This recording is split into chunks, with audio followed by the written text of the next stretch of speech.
I want to ask you two questions. One, as you talk about the wall, eminent domain. Yeah. Many of those who own property on the southern border will lose their property because of this. And once this happens, they say that they could go to court with you for years. It could take years. Then also, what is a safety net for federal workers?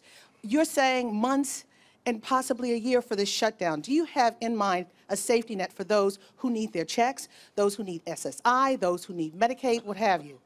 Well, the safety net is going to be having a strong border because we're going to be safe.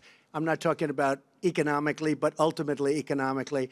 I really believe that these people, many of the people that we're talking about, many of the people you're discussing, I really believe that they agree with what we're doing.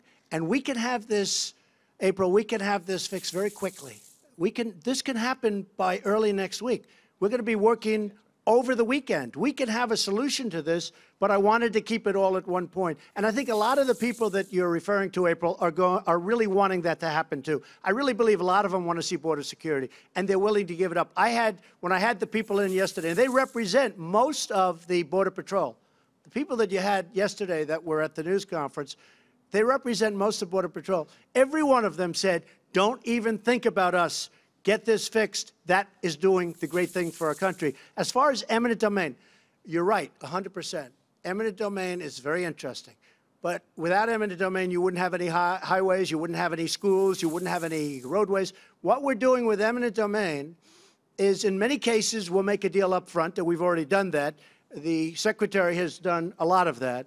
And if we can't make a deal, we take the land and we pay them through a court process, which goes actually fairly quickly. And we're generous.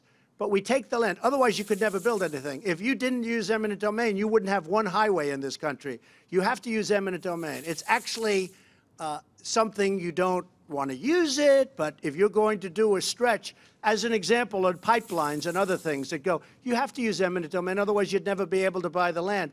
If we had one person that wouldn't sell us out of hundreds, just one, it only takes one, then we wouldn't be able to build proper border security because we'd have that big opening that I was talking about.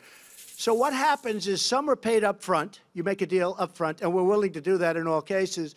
And when they're unwilling to make a deal, which also happens, then you go to court. But in the meantime, we're able to build the border security. So I think it's a fair process. I think it's a process that's very necessary, but I think it's fair. But that couldn't that hold up your wall? No, it's not going to hold it up because under the military version of eminent domain and under actually Homeland Security, we can do it before we even start. Now, a lot of times we'll make a deal. And I would say a good percentage of the time we're making deals. We have already purchased a lot of it.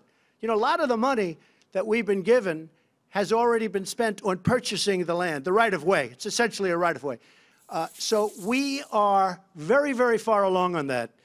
But eminent domain is something that has to be used, usually you would say for anything that's long, like a road, like a pipeline, or like a wall or a fence.